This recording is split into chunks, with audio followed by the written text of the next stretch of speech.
It's always nice to welcome friends back to Texas, and in this case, it's not just a personal friend. I think people who know me know that Drew and I have been friends for a very long time, but Drew is also a friend to University of Texas, to the LBJ School, and to the Strauss Center. He, I think, first visited Austin the first year I was here to come do research at the LBJ Library. We had a wonderful lunch together, and he's been a visitor on several occasions, has come and given talks and papers, and has been someone behind the scenes who has seen how both the LBJ School and the Strauss Center and the larger University of Texas focus on international affairs. He's watched it flower, so to speak, and he has given us lots of advice and lots of great ideas to pursue.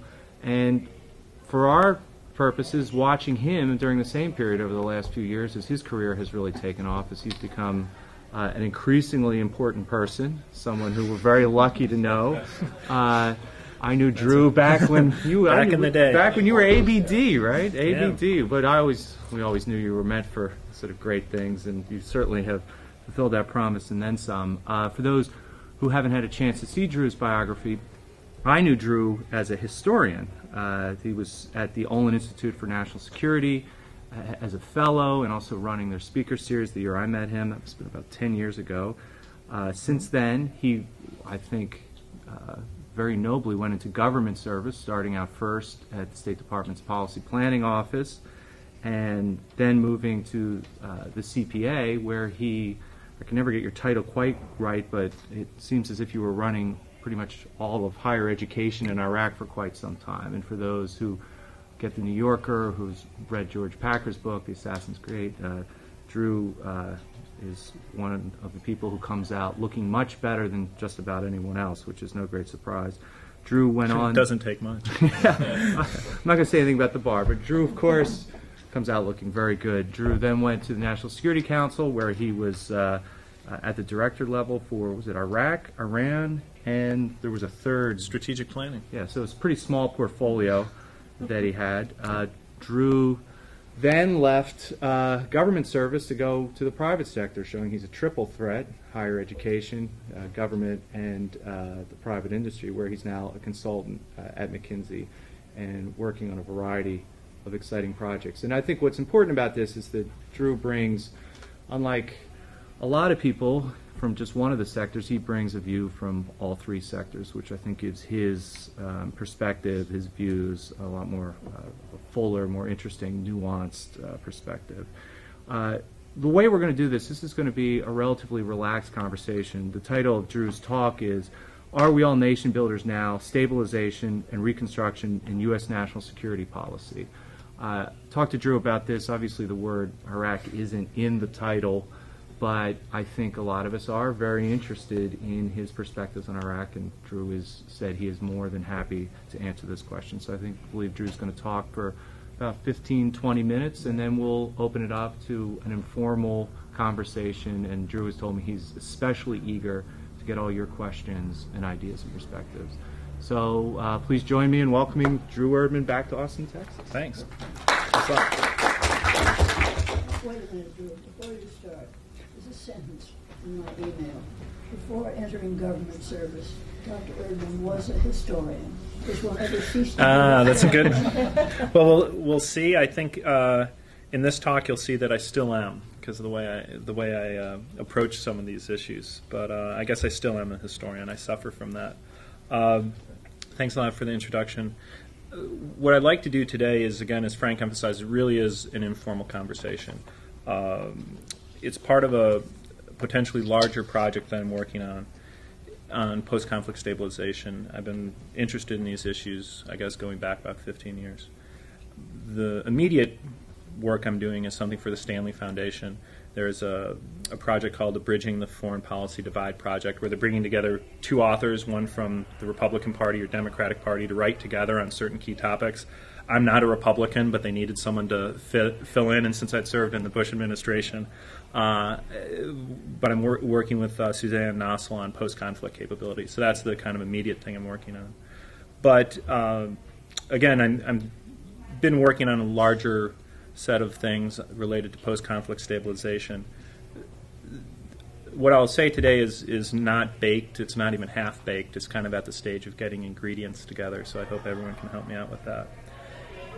I'd like to just say a few words about the kind of origins of the interest and where I'm coming from, and then review some of the recent history that may not be so familiar to you of how we are currently preparing for the next conflict stabilization operations, looking beyond Afghanistan and Iraq.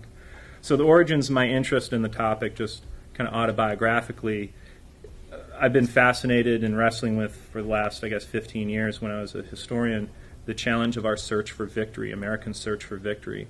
In what I mean by that is basically just how do you relate military force to secure political objectives, and specifically the critical transition period between war and peace.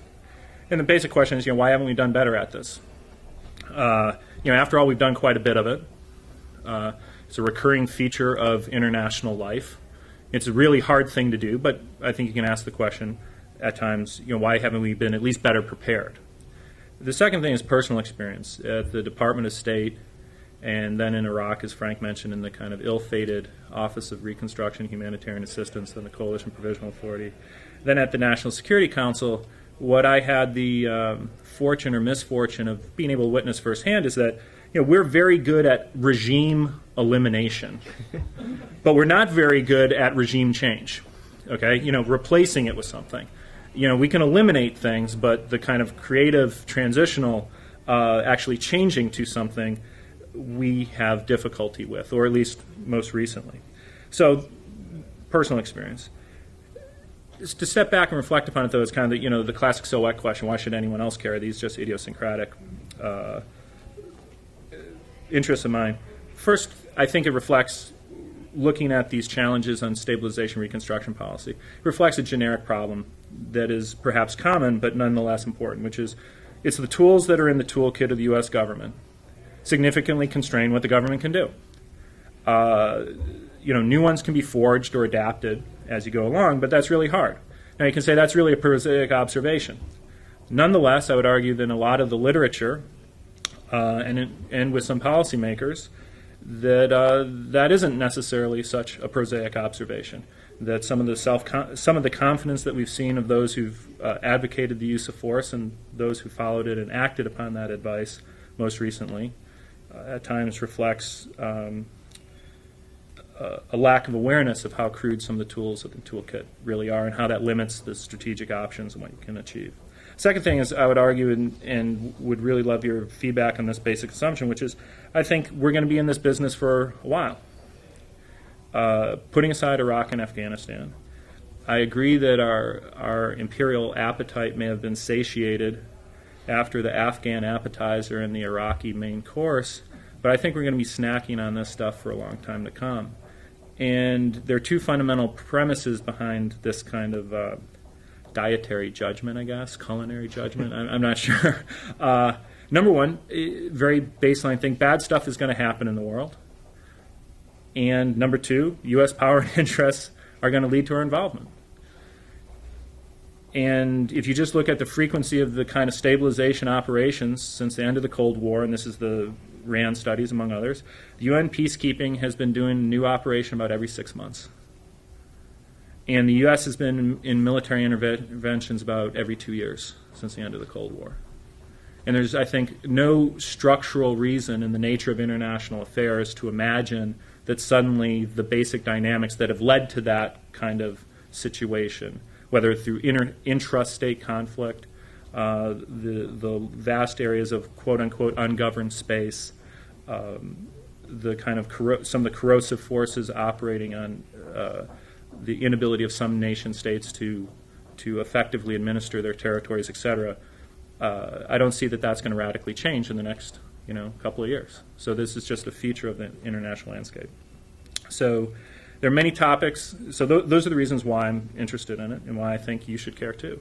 But I don't want to get consumed in Iraq right now. I'm more than happy to talk about Iraq if you want to in Q&A. But what I wanted to focus on today is how we're preparing for the next crisis. There's been a lot of activity in the U.S. government. And what I'd like to do is provide really a brief timeline of the evolution of the Bush administration's thinking, a brief assessment and some comments on the prospects, because I want to get to what interests you most, because I'm trying to calibrate, as I said, as as I think ahead of what I might be working on, really what resonates most with people and what they think has the most potential to be relevant. The starting point, of course, it's quaint to remember the hostility to nation building of the Bush administration when it came into office. The quote, I have just one here from the presidential debates with Al Gore on October 11th, where then candidate Bush says, quote, I don't think our troops ought to be used for what's called nation building. I think our troops ought to be used to fight and win wars. And then Secretary, then Advisor Rice to the campaign was famously quoted as, the 82nd Airborne shouldn't be escorting kids to school. I guess the 82nd Airborne has escorted kids to school. It's provided them with notebooks. It's, CERT programs have helped construct schools and a variety of other things on her watch since then. But that was the outlook coming in. There is a hardcore, not hardcore, but a realist perspective, I think, certainly pervaded a lot of the thinking within the National Security Council in the early days of the Bush administration and also elsewhere. You remember the headlines were filled with the ABM treaty and the China threat and airplanes falling from the skies and that's those kinds of big issues. There were efforts to maintain the momentum from the Clinton administration on what was called complex contingency operations, and those were quickly squashed under the new administration. There were efforts to continue that, and those were killed. I mean, they were pocket vetoed by the Office of Vice President and the Office of Secretary of Defense.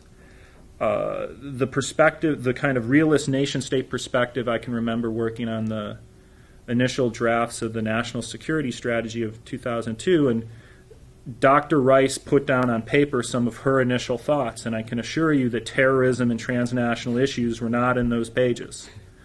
I mean, it was great powers, era of peace, bringing Russia into the fold, China, and not to minimize the importance of those, but the other things were not mentioned.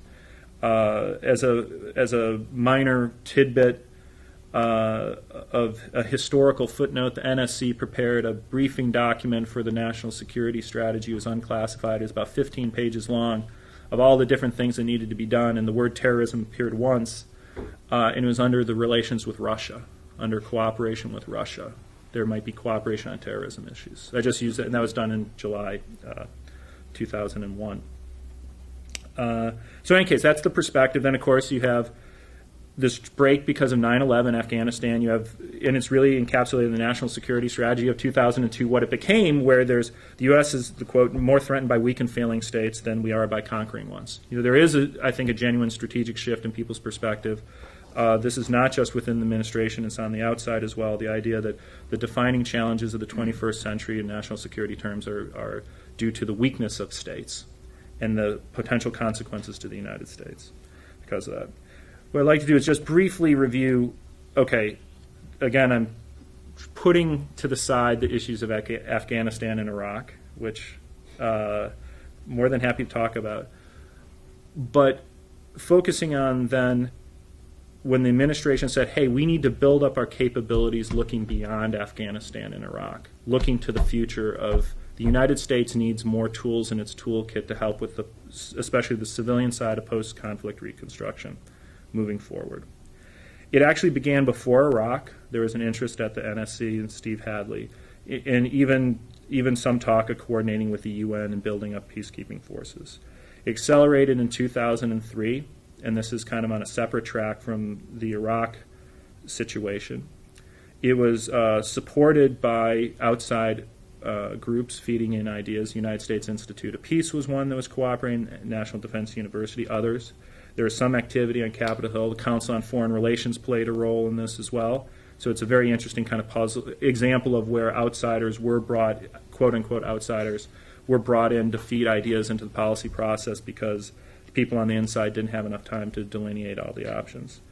What this led to is in 2004 in the spring, there was a cabinet-level decision that the State Department's going to coordinate the interagency response to post-conflict reconstruction. Again, this is in a period of time where people were feeling, relatively speaking, pretty good about Afghanistan and perhaps even in Iraq then.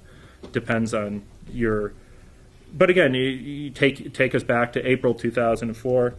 Actually, it was a miserable month because there's the first Sadr uprising as well as Fallujah. Nonetheless, there is a sense that you're moving towards a transfer of sovereignty and a variety of other things. But nonetheless, looking ahead, the State Department office was created, and I don't know if anyone here is even familiar with the new office, the Office for Reconstruction and Stabilization. It was created that year. And most of my comments, probably in Q&A, will focus on that. At the same time, the Department of Defense, not necessarily widely advertised outside of Washington, but the Department of Defense adopted a directive in 2005, which stipulates that stability operations are as important as combat operations to the U.S. military. It is a core mission of the U.S. military, stability operations, and therefore all necessary changes in doctrine, training, et cetera, need to be put in place for stability operations, including directors for stability operations with all regional commands, et cetera, et cetera. So it's a core mission, which is a cultural change. And the other major kind of bureaucratic change that codified this different perspective, or this new perspective, on the auspicious date of December 7th, which I always wonder about that. December 7th, 2005, the administration codified with a presidential directive, an NSPD 44, the new interagency authorities for post-conflict stabilization. And they gave the Department of State the lead role in this through its Office of Stabilization, Reconstruction and Stabilization. I have a copy of the document here. It's unclassified.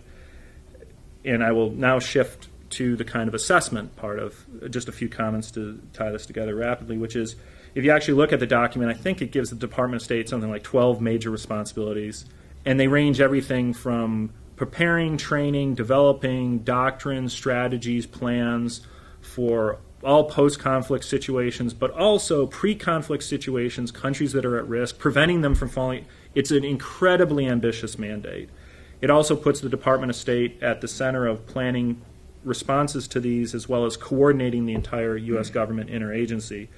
And as a starting point in any assessment, what this is indicative of, I think, is that there was no natural home for stability. Who owns stability operations in the U.S. government? I mean, I'll shift to the assessment here. There's no natural home for it. People didn't want the Department of Defense to do it for obvious reasons, because they feel it's continuing the militarization of American foreign policy. The military doesn't want to own it, because that's the whole point, is they're trying to get out of it, and they want more people to be boots on the ground so they can get their boots off the ground. But then you get into the Department of State is not necessarily a culture conducive to planning.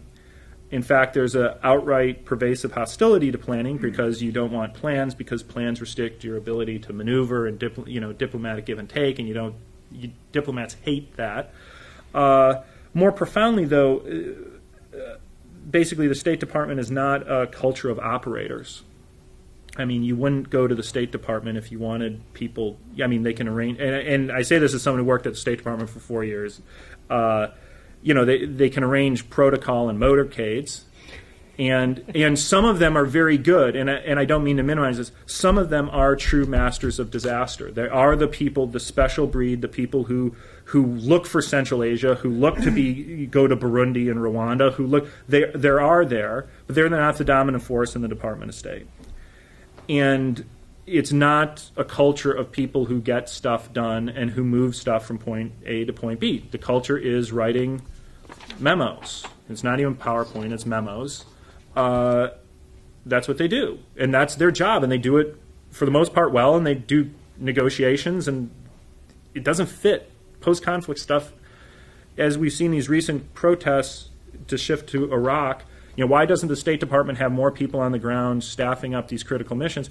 Well, the State Department doesn't employ urban planners. The State Department doesn't have veterinarians on staff. I mean, this is literally what they're trying to staff, and then they're criticized like, what, you don't have vets in the Foreign Service? I mean, no. I'm not making it up. Some of the slots are for vets. And people criticize from the outside, why doesn't the State Department have the capability? It's like, come on. The military has more musicians than there are Foreign Service officers. In fact, the military used to have more flute and piccolo players than there were Foreign Service officers, but there's been a slight increase in the Foreign Service lately. So the State Department is not a natural home, but it's the best you got. You know, it's kind of like democracy is the worst form of all governments except for all. Well, you know, so it ends up in the State Department, and that's led to a whole series of problems.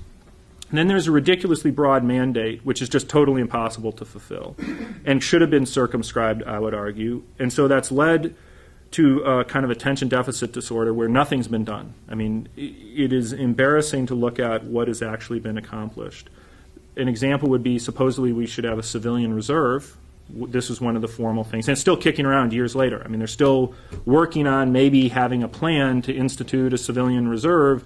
And this was first said, this was a core mission of the office in 2004, and they still don't have a plan in 2007.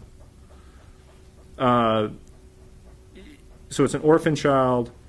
Interestingly enough, the greatest resistance to this new office in the Department of State came from the Department of State itself. The Department of Defense loves it because they see anything that can help them is great, and so they've been very supportive, actually, genuinely so, with money, offering to give it money, giving it personnel. You know, I mean, literally, you want $100 million, we'll give you $100 million of DOD funds. You know, here, please use it. And then the Department of State was so slow they couldn't use it. I mean, the vast majority of it, literally. I mean, you know, they're so cumbersome. Then just to give a flavor, they managed to pick the fights within the Department of State, and this is a little perhaps inside baseball, but it reflects the culture. There's State Department people running it, so they want to get involved in State Department policy, so then they start getting involved in regional policies towards different countries, and then they're getting in the regional bureau's business, and the regional bureaus say that's our job. And so the biggest enemies of the office come from the Department of State itself, which is an unusual situation. Also USAID. So not a lot has been accomplished. It doesn't fit in culturally. There's no natural home for it. What this has led to is then, in good form, the Department of Defense they're good planners. They're planning their Plan B, which is Plan B is that the civilian side of government doesn't get their act together, and the Department of Defense will continue to carry the weight, and therefore they need to be prepared for that. And so currently the Department of Defense is there's the beginnings of talk that makes it sound as if they're going to be performing exactly the mission that is the State Department's mission, including providing civilian people overseas in post-conflict situations, and if they need to, they'll develop that capability themselves within the Department of Defense. And it's their Plan B, is that the civilian side of government won't get the act together. So that's kind of where things stand now. And again, I've somehow managed to put aside Iraq and Afghanistan. But this is the looking to the future.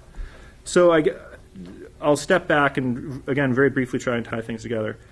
Anyone who knows me knows that by disposition I'm a half-empty kind of person. I mean, the way I view the world is Erdmann Bruce. And looking at the so to be fair. And I know many of the people who are associated with this effort, a tremendous amount of effort has gone in. It's horrendously difficult. The fact that anything's been done is actually very, very impressive. It's too soon to tell. You can always use that. You know, the Department of Defense when did the unification of the services begin in that effort, and when did, it takes decades for this kind of cultural change to work through organizations. So it is very soon to tell. Nonetheless, again, I'm a glass half empty kind of person.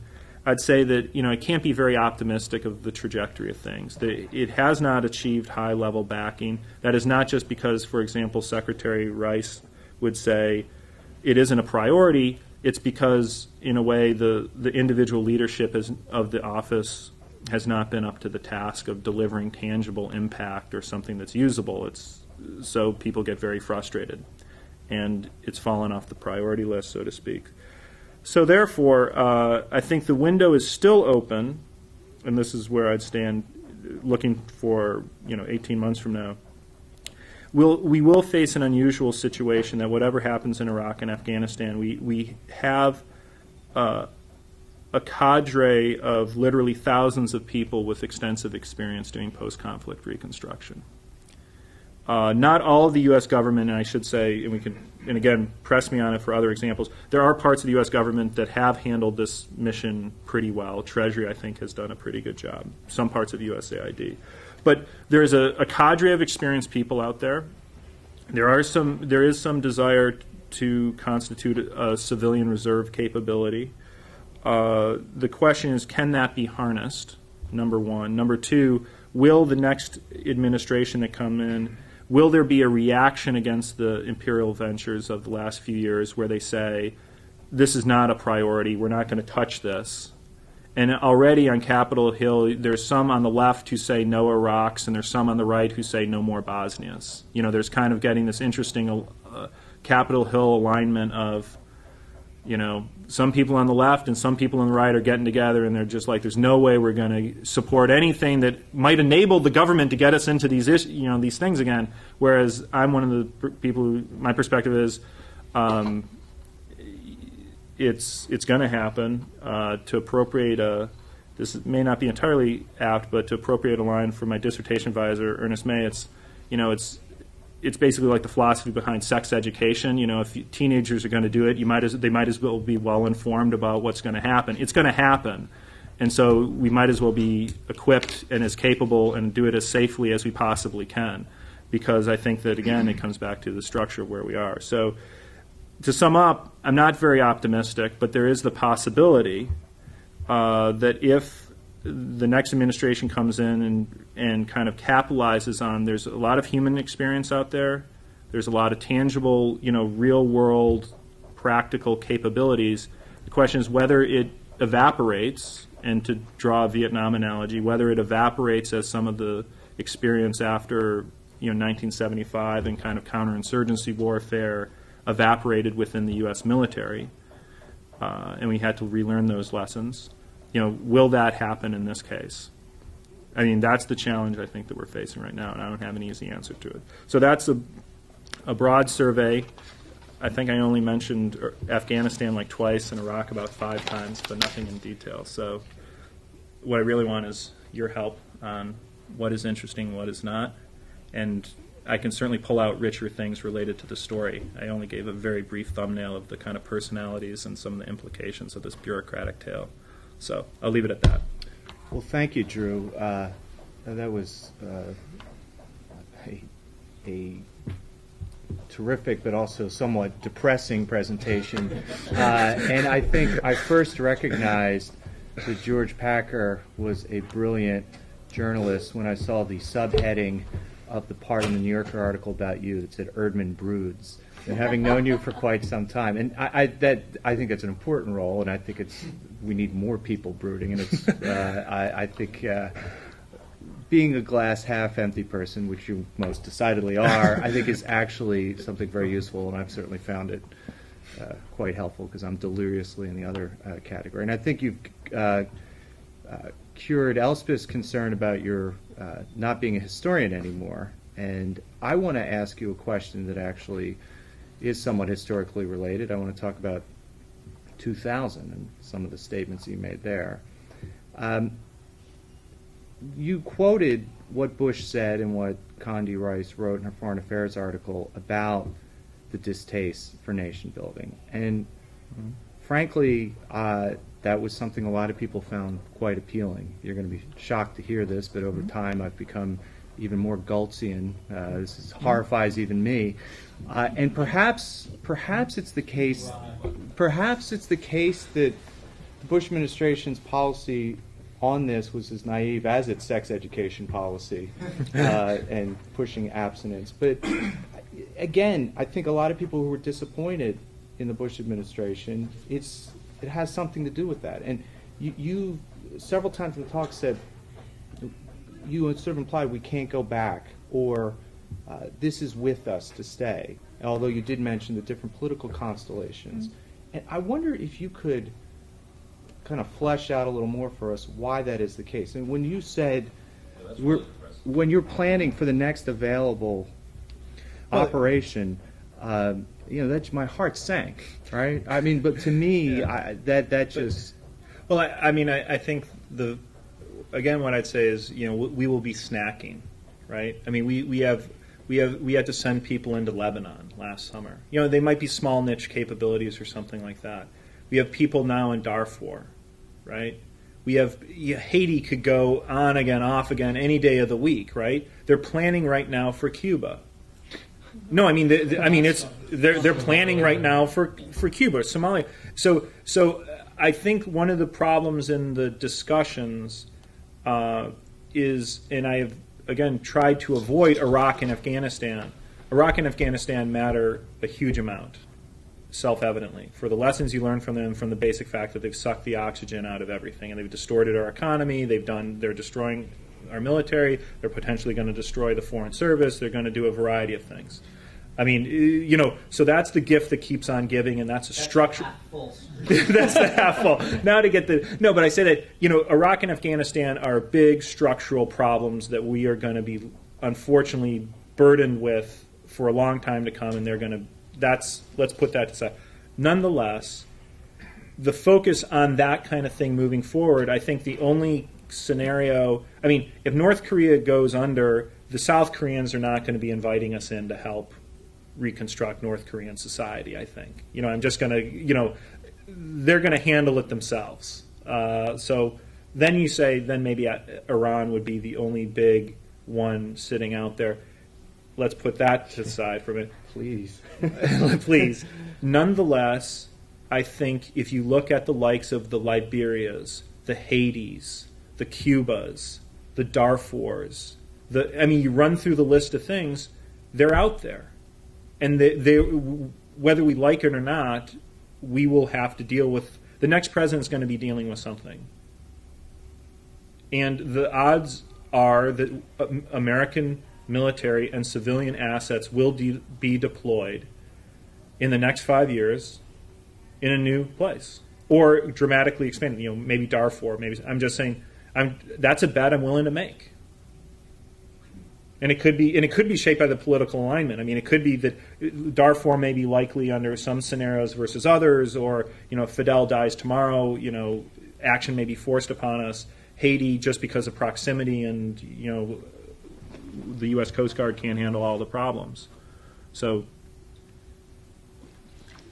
sure. I'm a little puzzled that you haven't yet, in this very good discussion of failed states and the sort of inevitability of it all, mentioned the United Nations or multilateral efforts, which it seems to me are absolutely essential to mask what is otherwise a straightforward old colonial experience, so that we can start examining, how did France do it, and maybe learn from them. But I think we're into a multilateral phase. Yep.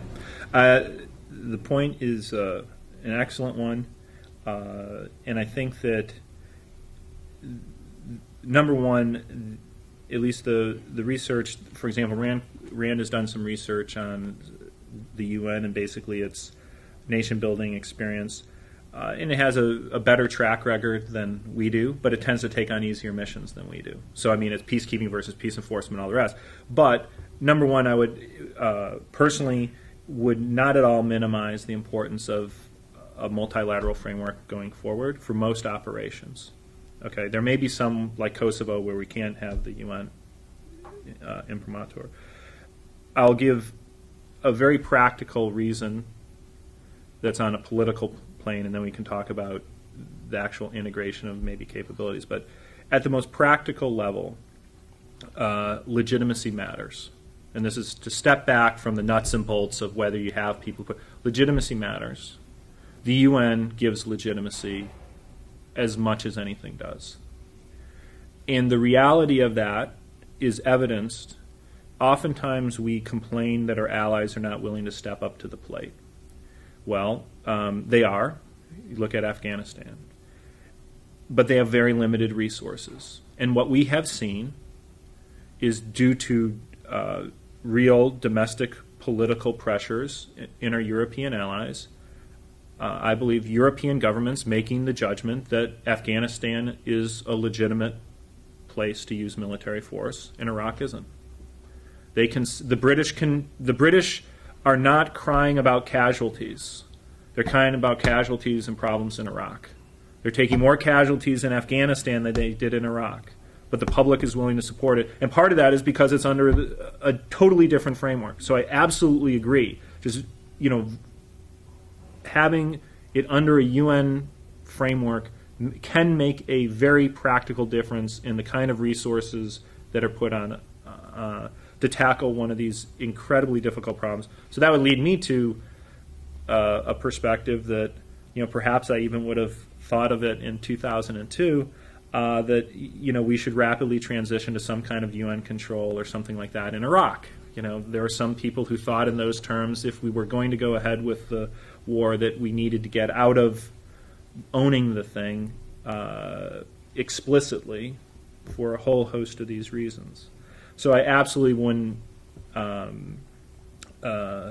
minimize that. I think you also open up, there are a series of conversations that have taken place, and this is very U.S.-centric, but for example, and the efforts to develop international peacekeeping capabilities. For example, I believe the G8 summit at Sea Island put forward, I believe, 70 or 80,000 trained police, and the Italians are participating, and a variety of others. So it is a multilateral, international gap that people see, especially on the policing side, that needs to be filled.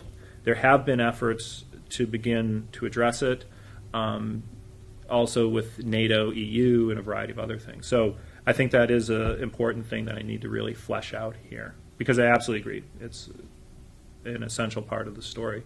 Nonetheless, I think that there will always be, and I think due to the United States' unique resources, power, and interests, we need to think in terms of acting unilaterally if our interests are really at stake. And I will put that forward as a proposition that there may be those situations where we can't count on the UN. We couldn't on the Balkans, in Kosovo, for example. So it may be only under NATO.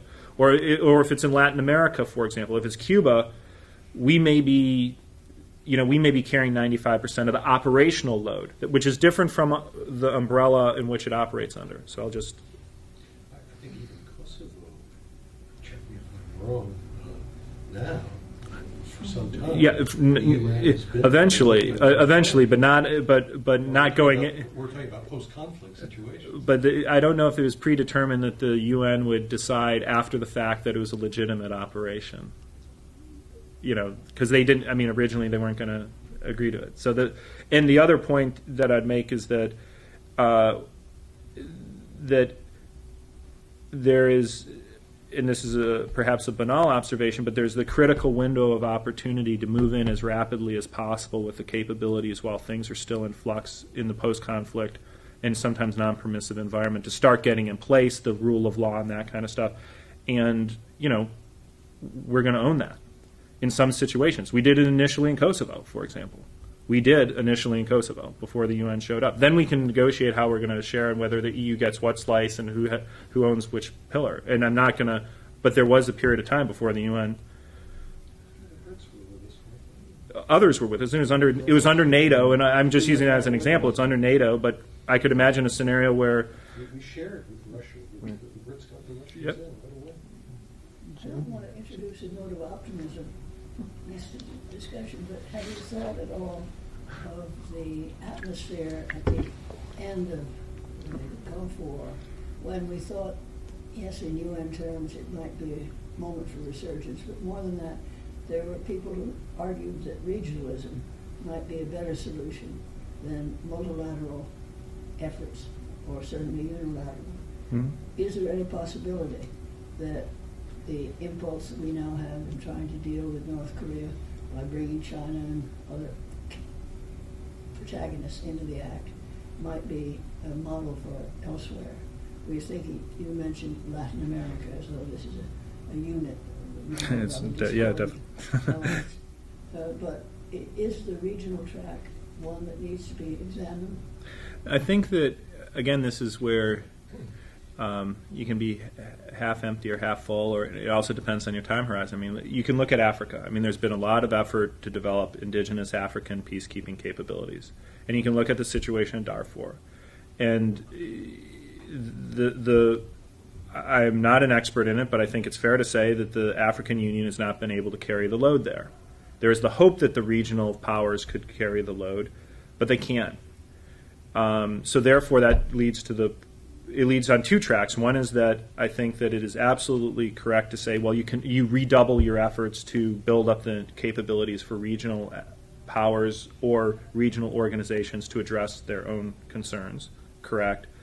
I would agree with that track, but I think that the other track is that tens of thousands and hundreds of thousands of people are going to be killed in the meantime. So oftentimes the only people with the capabilities are going to be, the U.S. and some of its allies. So I would agree with you that that leads to kind of two tracks to the way you would approach it. I mean, ideally, you build up the capabilities of the weak states, and so you end up in a situation where every state can control things within its own borders, and you don't have failed states, and I think that leads to a whole different set of policy prescriptions. But I don't think we're there yet. Jude, thanks for an excellent set of remarks. I think you demonstrated yet again why Frank is always bragging about how talented and smart you are. I got to say, I am the class is empty or about to be empty kind of guy. So you're an optimist. And really, sort of listening to your remarks, two questions come to mind for me. Question number one would be, well, let me step back. Much of your remarks focus on how we're going to have to do this because a whole bunch of exigencies are going to sort of force us to do it. I'd like to sort of reframe the question as, do we want to do this? To borrow your culinary metaphor with snacks and appetizers, main courses, and desserts, certainly we can present it because we could put ourselves on a diet and refuse to avoid food poisoning. Exactly. No raw oysters. And I suppose that the answer to that question is tied to a second question, which you really haven't focused on here, and that is, what can we actually accomplish? Or put it somewhat differently, what can we accomplish under what conditions? Or what is this we're trying to do? Because I was struck, and again, you're, as a historian, you mentioned a number of possible cases. We talked about Somalia, we talked about Iraq, Afghanistan, those are the big ones. Cuba, which if ever went to heck in a handbasket, for a whole bunch of reasons, to be wildly complicated. But then there are smaller things like the intervention in Lebanon to extract people, or maybe take people out of Sierra Leone. And the one country you mentioned, which resonates most with me because I had some familiarity with it earlier on, is the issue of Haiti. And my recollection was that the Clinton administration, for a whole variety of reasons, worried a whole heck of a lot about Haiti. And senior Clinton administration officials spent an awful lot of time worrying about Haiti, trying to get Haiti to work. And the reality was that while the policy wasn't a total failure, it didn't lead to success in Haiti. In fact, under the Bush administration, there was a need to usher out Mr. Aristide and bring in a new government.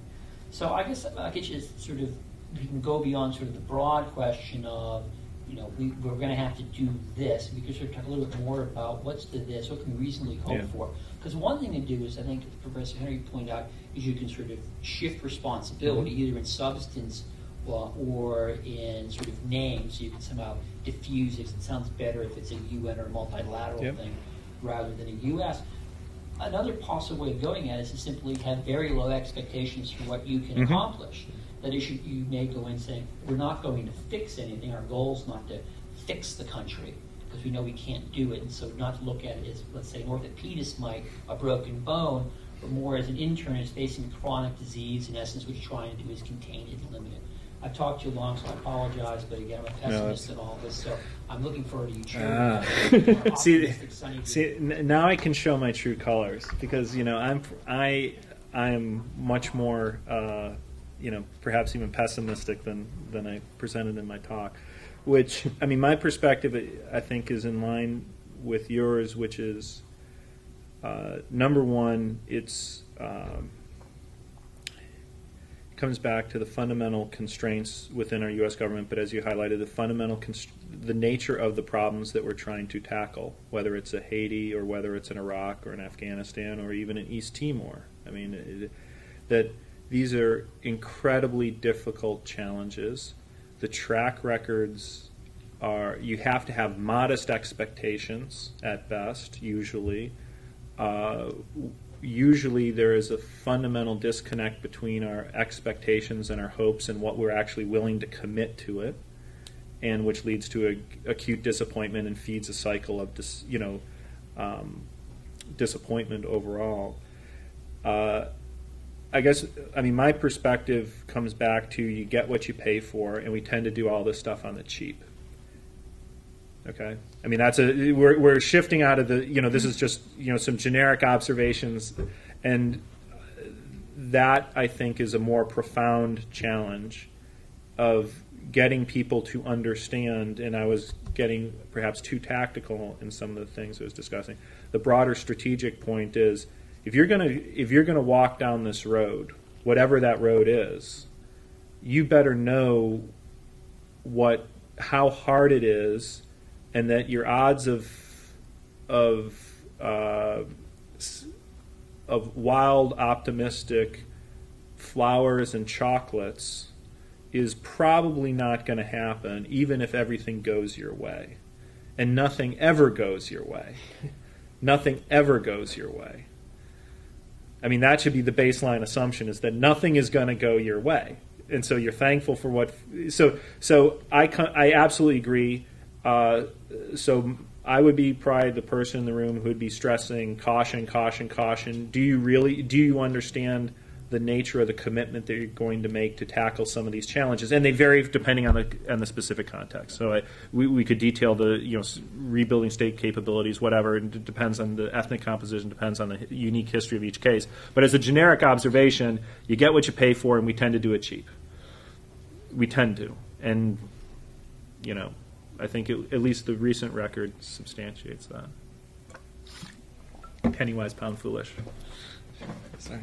Corporations have an idea, cliche perhaps, called learning organization. Yeah. So I'm asking about the learning organization that the State Department isn't. Is there such a thing as a cookbook, to keep your culinary metaphor going? How to? Is there something like lessons learned that the Army does? Is there something that, even more to the point, says, here's what you're probably going to be blind to. Mm-hmm. Watch out for assumptions about candy and flowers. Yep. I mean, things that, there's a lot of research on this. Yep. Things that we've learned from other countries. Yep. Things we've learned from the 19th century. There's so much out there that people know. And early on in Iraq and every other thing we go into, you hear people who are academics and others saying, well, they've already made 12 mistakes in the first day, because if they had the slightest knowledge about this society, they'd know about dogs, or just really obvious things. Yeah. And I can remember the same conversations happening during the Vietnam War. So I guess what I'm saying is, where's the cookbook? Okay, there is a lot of effort going into cookbooks, and I don't say that, but lessons learned, and that's another one of the missions of this office and the State Department, is to codify basic doctrine and all the rest. That's very, very important. I mean, and that's, you get it into the training of people, especially in the military, of how you do this stuff. So there are those efforts now. Are they adequate? No. Are they, I think, exceptionally high quality? No. But a lot of the stuff is just even getting across the basics of, hey, you need to have law and order. Let's start with some of the propositions that weren't, put in place in some of the recent operations. Like, stability matters, right? There are those efforts. Now, the second thing that I'd say is that it comes back to, like, the State Department. I think the State Department culture totally rejects all that stuff. The lessons learned, all that. It just absolutely is not the way they're trained. It's not the way they think. It's not the way they view the world. It just doesn't work. So that's now we can talk about how you change organizational cultures to make them that way. So that leads to that puzzle. As a broader point about lessons learned, and this is one of the things, to step back, because it isn't just the Department of State. What I fear, and this is, my pessimism comes out now, is that what I fear we are witnessing already across the U.S. government is because of the broad systemic failure of every institution in government, and I include Congress in that, I include the intelligence community, the Department of State, USAID, the Department of Defense, everyone. Treasury deserves less blame. They actually did something pretty well. The broad systematic failures in Iraq and Afghanistan are enabling every actor in the U.S. government to look outward to pin responsibility as opposed to looking inward and saying, what did we do wrong? So you already see the narrative being constructed of the U.S. military's narrative is already out there, which is, we did a great job, the civilians didn't show up. It's already starting. The civilians are going to be blamed for the failure in Iraq. The State Department is being blamed for the failure in Iraq. Right now, I've been recently on the ground back in Iraq. People with, before the recent change of command, people with 3 stars saying, blaming the State Department for the predicament they're in. It's like, you have 135,000 people. You got $2 billion a week you're spending on this thing, and the Foreign Service has 6,000 people in the world, and you're blaming the Foreign Service for the failures in Iraq? You've got to, who are we kidding? And yet they believe it. And so I use that as an example, not to pick on the military, because the civilians do it too. What I am fearful of is that broadly across the U.S. government, that each agency is not going to learn and focus on what changes are needed within, because everyone's going to have a convenient excuse and say, yeah, if the intelligence community didn't screw up, or if the State Department didn't screw up, or if the military didn't screw up, or if the CPA didn't screw up, or if Bremer didn't screw up, or if this didn't happen or that didn't happen, no one's responsible for anything anymore. That's what I think is going to happen. So I actually believe that there aren't going to be the lessons learned that deeply embed and shape the organizations. I think they're just going to blame others. What would it take to change that?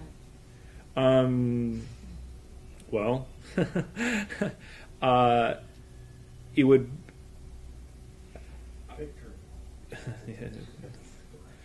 Everyone would be the father of victory. Yeah, then everyone, but then no one would learn why things went disastrously wrong. I do not see anything happening constructively in the next, until January 2009, whoever gets elected. So I don't see there's a win about. I think everyone's desperate to just muddle through or get out, and sometimes. So I don't see it happening. I just don't see it. It's people stepping up and being like, and I'll use an example.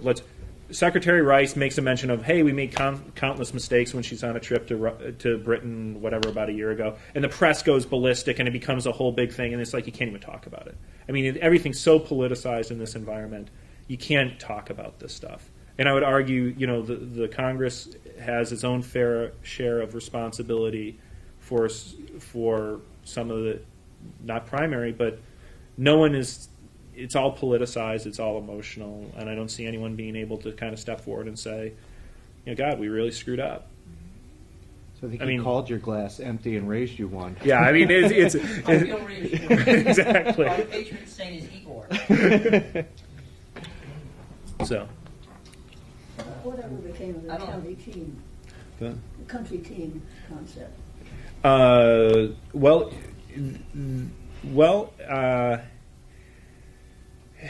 mean, one of the challenges, I can't speak to the current situation because Ryan Crocker is just getting on the ground out there, but one of the challenges at different points in time, let's use Iraq as an example. Okay, Iraq. There was no unified country team when you had L. Paul Bremer and General Sanchez. They hated each other, they disliked each other, and not to pick sides in that, it's just like they weren't unified and there was no unified chain of command and it was a mess. Then you had a period of time where I think things got better, and certainly under Ambassador Khalilzad and General Casey, they had good relations. But General Corelli, for example, who was the actual commander of military forces, was not necessarily aligned with what General Casey wanted to do. Now, I'm not going to, again, take sides in that. I'm just simply saying that there wasn't necessarily a fully unified effort. Example, currently a major feature of our strategy towards Iraq is the deployment of provincial reconstruction teams. This is, heralded and emphasized as the pointy end of the civilian spear in the January 10th new strategy. It's not new. They tried to roll it out at the end of 2005. Much ballyhooed. We're going to have these joint military-civilian teams. They're going to operate on the provinces. They're going to be fixing those water wells, identifying local governance. They're going to be doing this. And the military said, we're not going to provide security for these people.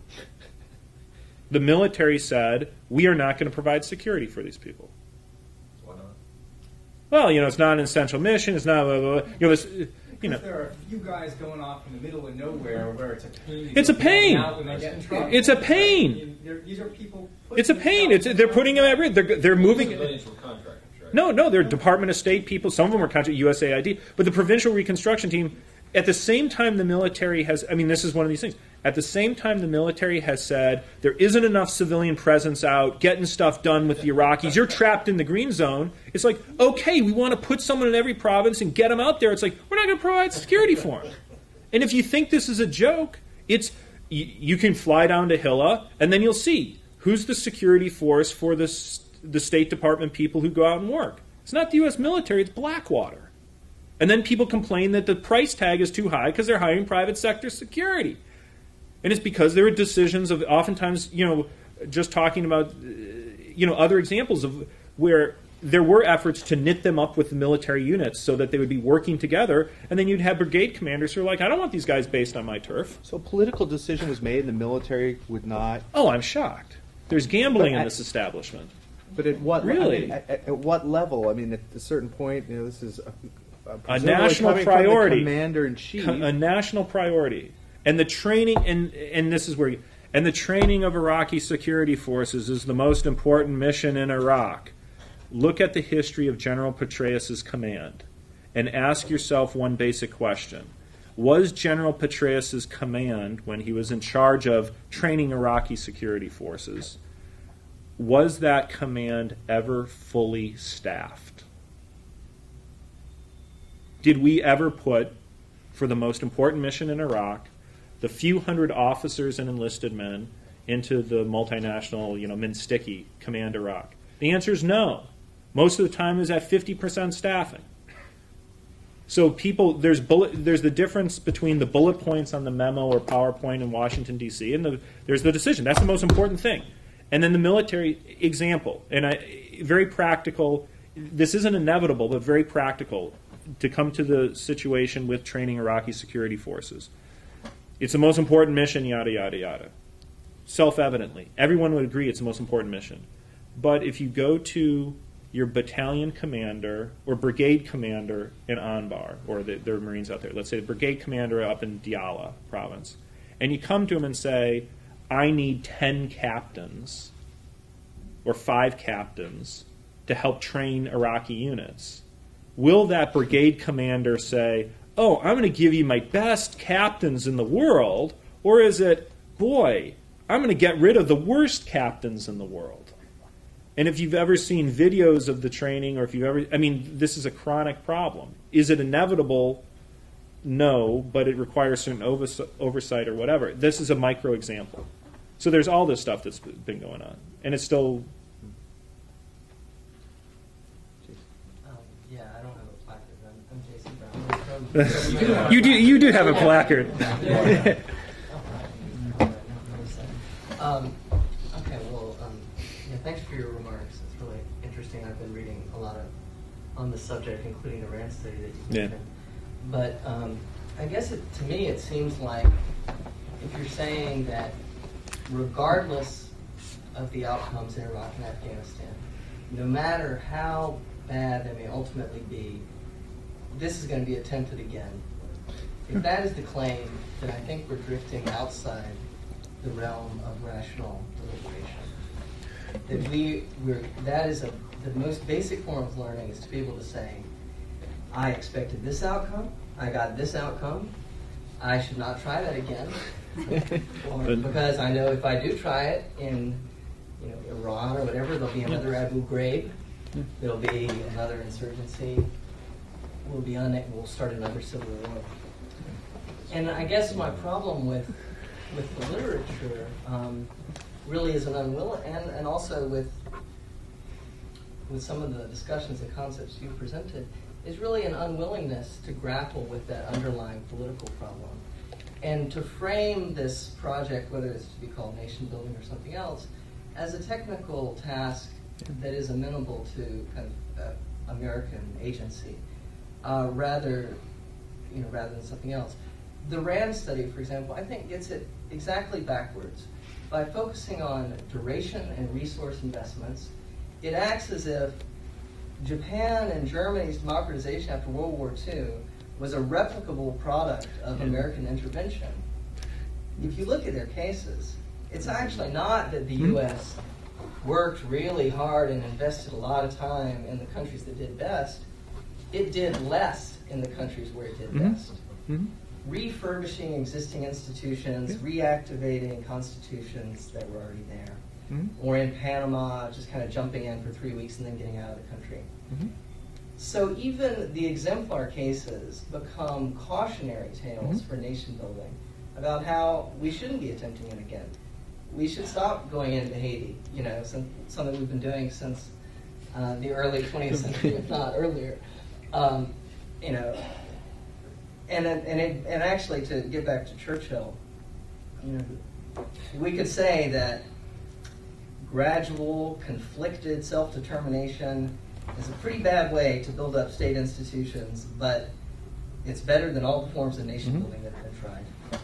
That the U.S. does not have a way of building up institutions that carry the impact on political behavior that we think with institutions in Western Europe and the U.S. And so we should really be challenging the inevitability of this project, as I think you're getting a sense of it from the folks that you talk with.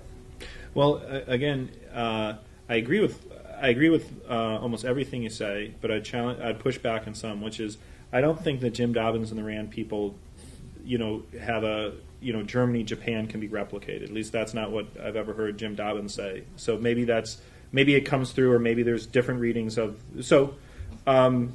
The lessons learned for Japan include, one of the lessons is democracy can be transplanted to non-Western countries. It can be. It doesn't mean that doesn't attach a probability assessment to it.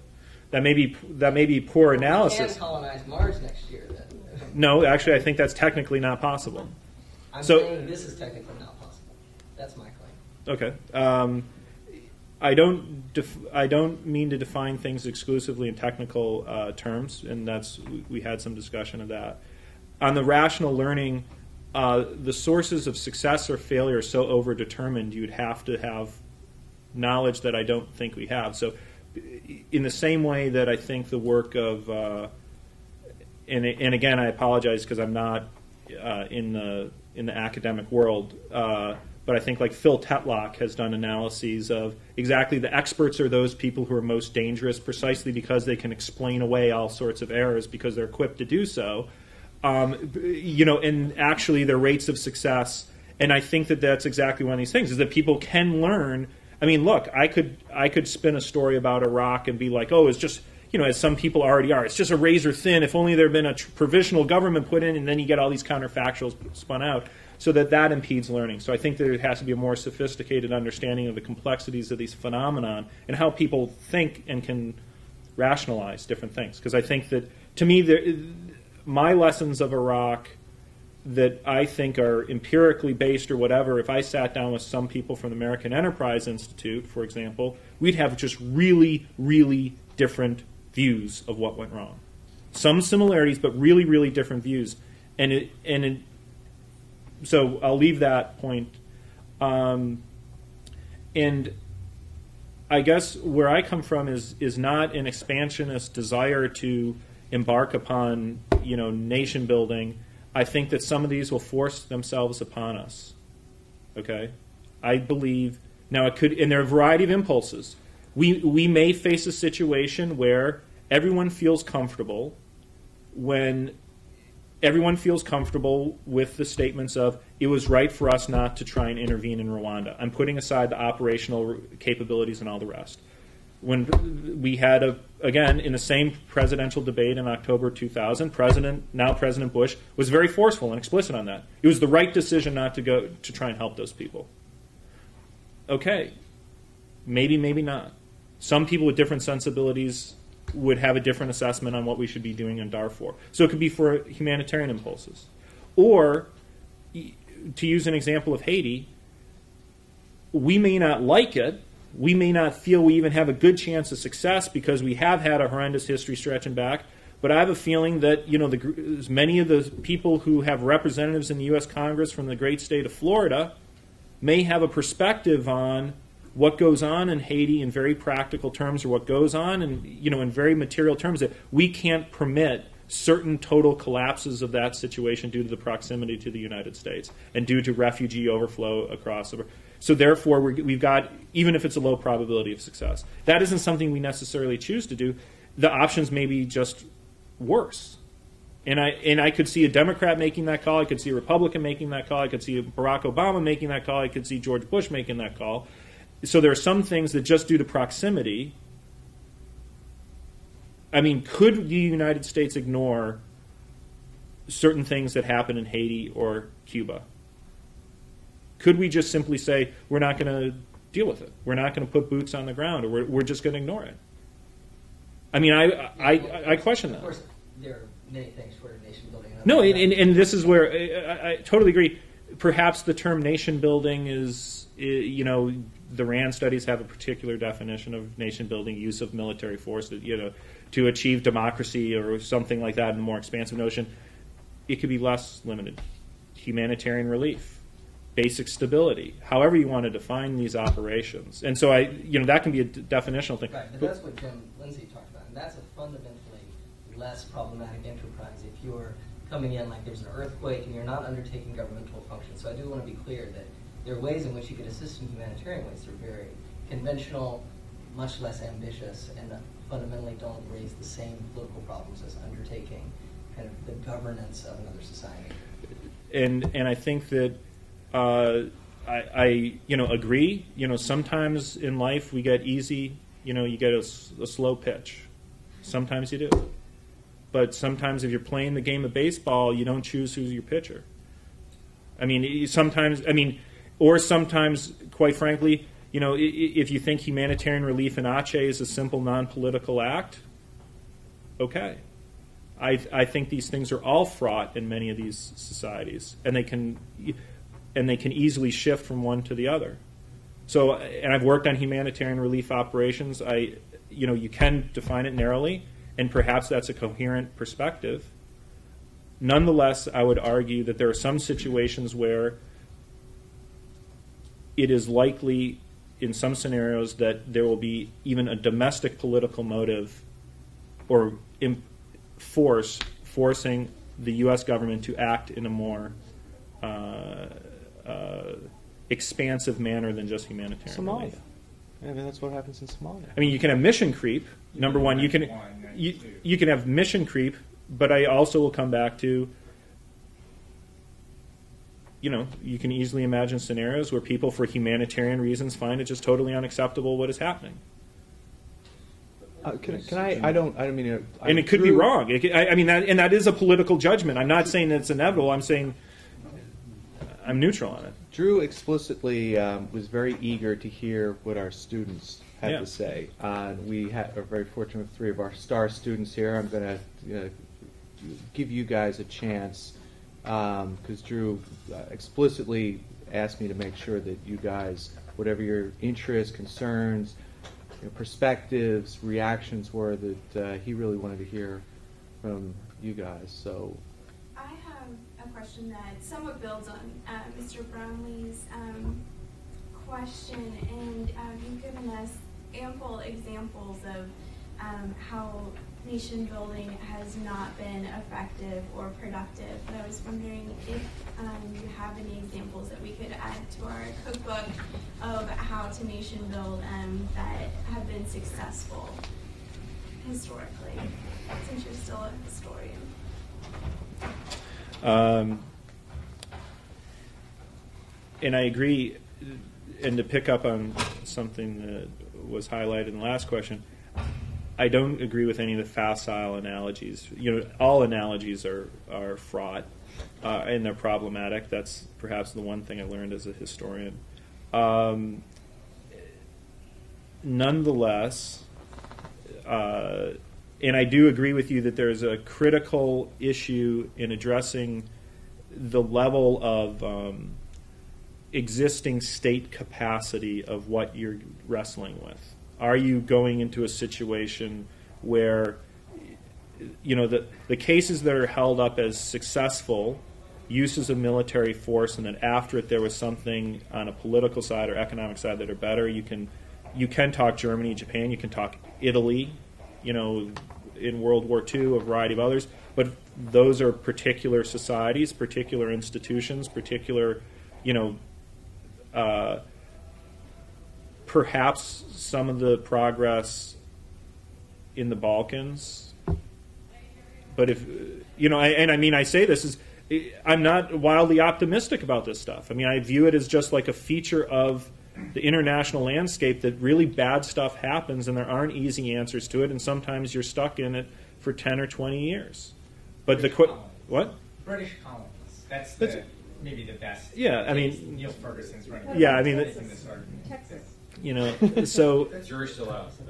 the jury's still out. But I think India in the 19th century. Perhaps some of the experience in the Balkans is, people are not, Nation building is somewhat of a lost cause. No, I don't think I wouldn't say that. I think it's just really, really hard, and you got to have like a venture capitalist mindset. If you can switch that, it's like you're gonna miss sometimes. So what perspective or prescriptive methods would you advise the United States in nation building? The first thing is, cause? the first thing is, look before you leap, right? Which is something we actually. Venture capitalists do. Yeah, Yes. no, they do. They have a tolerance. They have a different tolerance for risk, Yeah. and they may, but look before you leap. No, I'm all set. Thanks.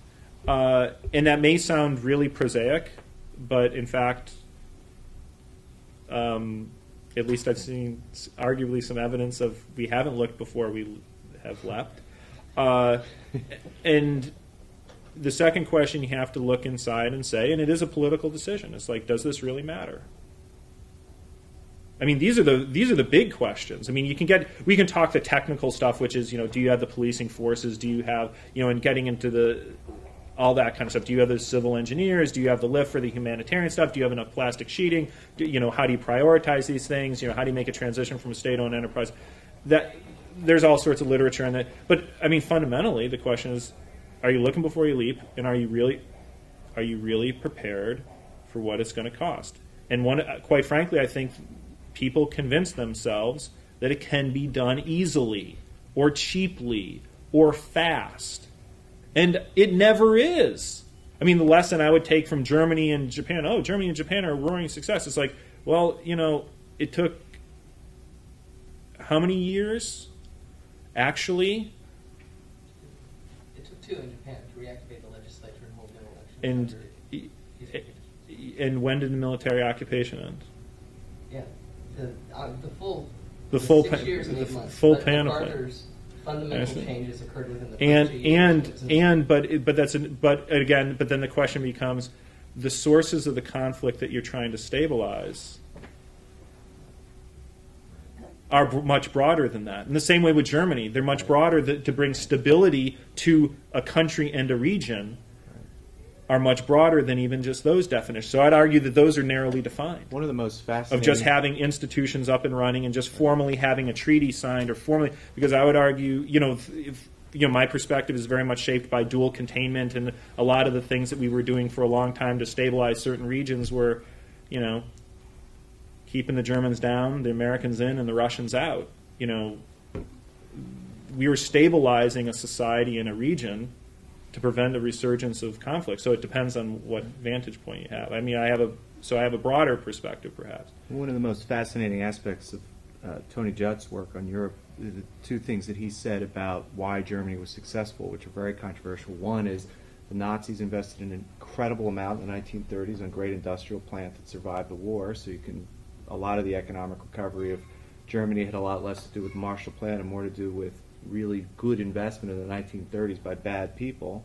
And ethnic cleansing had made stability issues in Europe very, very easy. And it's a horrible, horrible thing to say, but everyone in every border coincided in a way that they hadn't before. And the Germans were cleansed. A lot of times things, and throughout Europe that happens. A lot of times really, really terrible things lead to these. No, I mean, I would not agree. I mean, from your comments, it seems that if we had bought the Cadillac instead of the Chevy in Iraq, things would be appreciably different. And I see.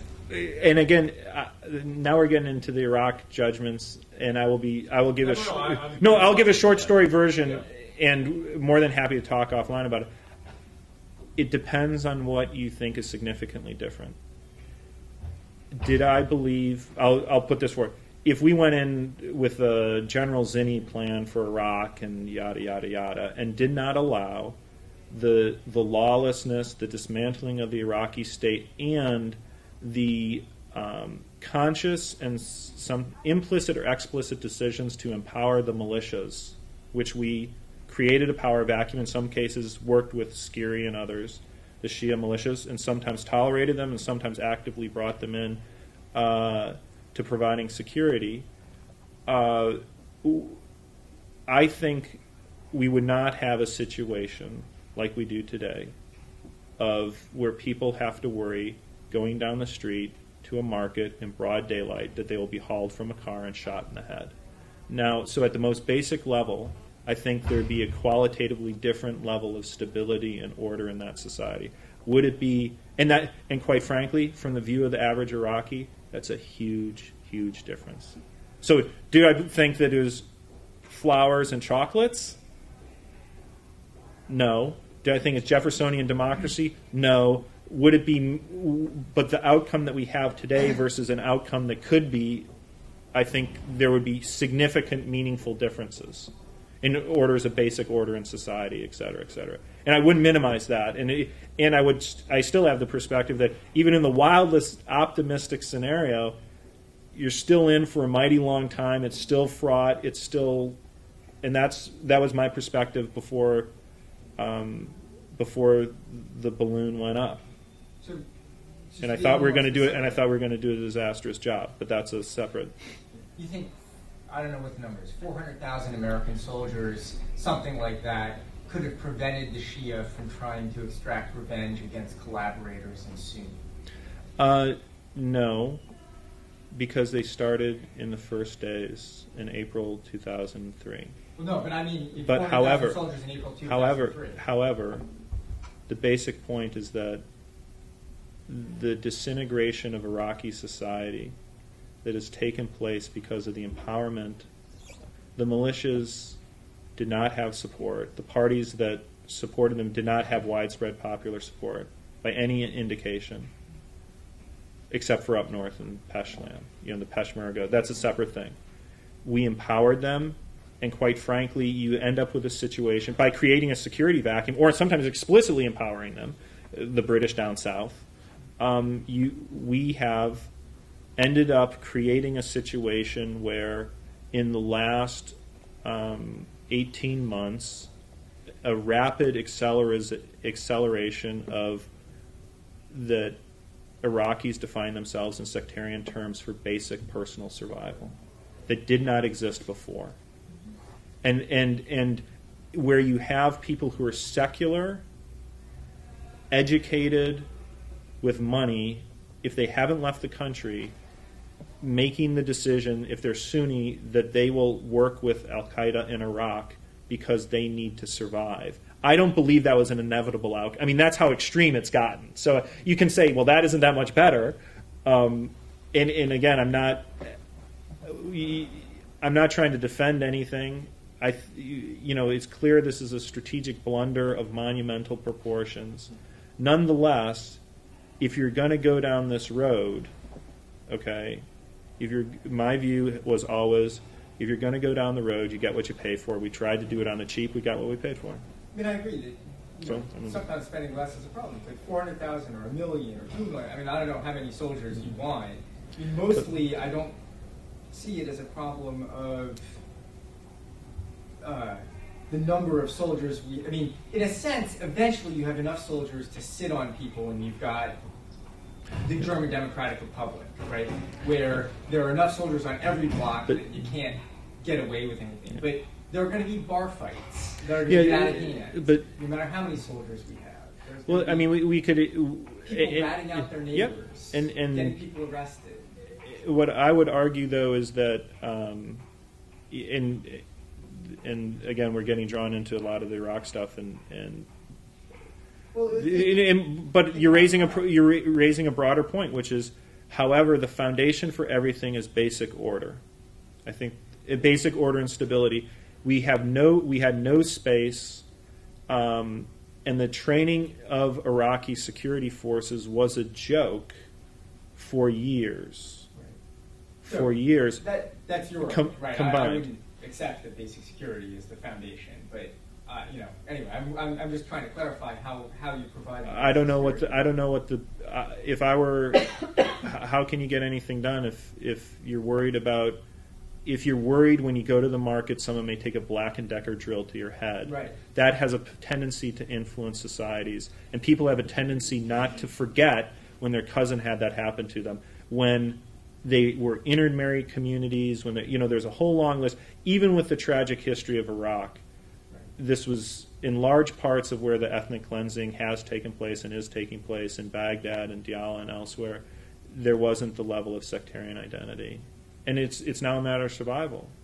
I mean, okay, maybe your evidence is different. Maybe sectarian. It's more than just sectarian, right? It's absolutely. There's there's Shia on Shia. There's criminal elements. I mean, it's all of that precedes the lack of security, rather than I disagree with that. The scary militia. Sorry, we're not running around Iraq because they're hanging out in Iran. Yeah. As a very practical matter.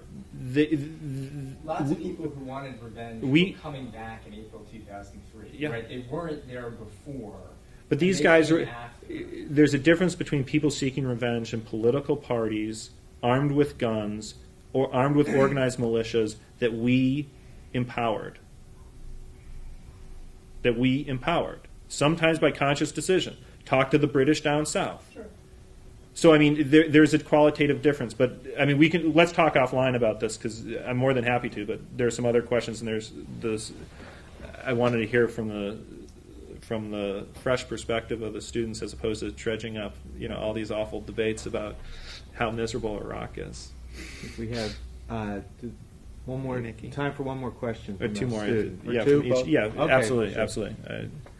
Okay, I'll make mine quick. I just wanted to ask, I think it's interesting that you drew a parallel about the implications this could have for countries in Africa, because it seems to me that if, maybe this is a cliche argument at this point, but I think if the U.S. was willing to get involved in Darfur or Somalia, there are certain things that they could do short of sending in military forces. They could perhaps engage the president of Sudan a little bit more.